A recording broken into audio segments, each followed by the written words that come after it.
Good afternoon friends. তো দেখো এখানে তেলটা আমি একটু খুবই গরম করে নিচ্ছি, আর এখানে দেব আমি পেঁয়াজ। তো আজকে তো জানো সানডেতে আজকে চিকেন রান্না হবে। তো আজকে চিকেনটা পুরোপুরি অন্যরকমভাবে করব। পেঁয়াজটা ভেজে তারপর মিক্সিতে দিয়ে তারপরে পেস্ট করে তারপরে মাংসটা আজকে রান্না করব। দেখি আজকে কেমন হবে খেতে মাংসটা। Hello friend, good morning. তো দেখো এই যে চিকেন দেখতে পেলে পেঁয়াজটা প্রথমে ভেজে নেবো। আজকে আমি পেঁয়াজ ভেজে তারপরে মিক্সিতে দেবো। মিক্সিতে দিয়ে যে মানে যেটা পেস্টটা হবে সেটা আমি মাংসতে দেবো। কারণ এরমভাবে আজকে করবো, আমি ইউটিউব থেকে দেখেছিলাম যে এরমভাবে করছে মাংসটা, দেখি কেমন লাগে খেতে। পেঁয়াজ ভেজে মিক্সিতে পেস্ট করে তারপরে মাংসতে দেবো, তাহলে কাইটা বেশি ভালো হবে। তো চলো তোমরা ভিডিওটা দেখতে থাকো।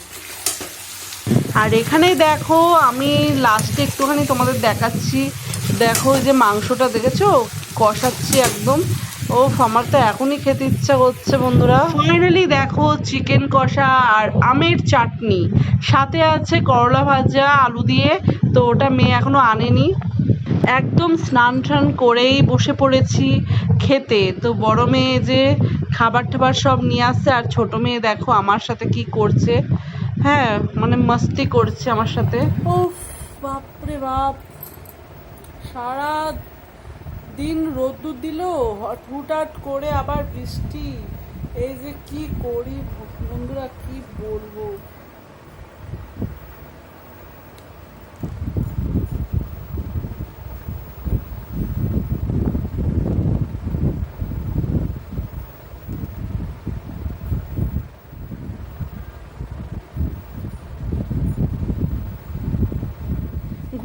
ঘুমাই এখন ঘুম পাচ্ছে এত না বন্ধুরা, কি বলবো।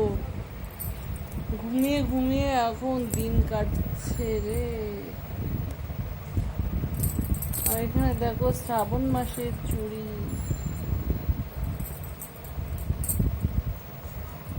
चूड़ी खनकाई रे, बोलो कैसा लगता है।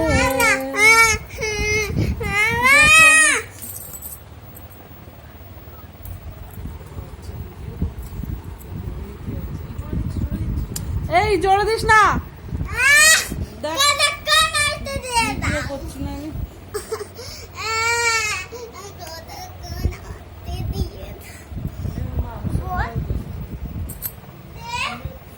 তুই খাবি না এখন, তুই এখন খাবি না, ওকে দে, ও খায়নি মাংস, ওকে দে। যখন ভাত খাবি তখন খাবি।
তো দেখলে বন্ধুরা আমার চিকেন খাওয়াটা তোমাদের কেমন লাগলো, প্লিজ একটু কমেন্ট করে জানিও, ঠিক আছে? আর ভালো লাগলে ভিডিওটা সাবস্ক্রাইব করে দিও। টাটা।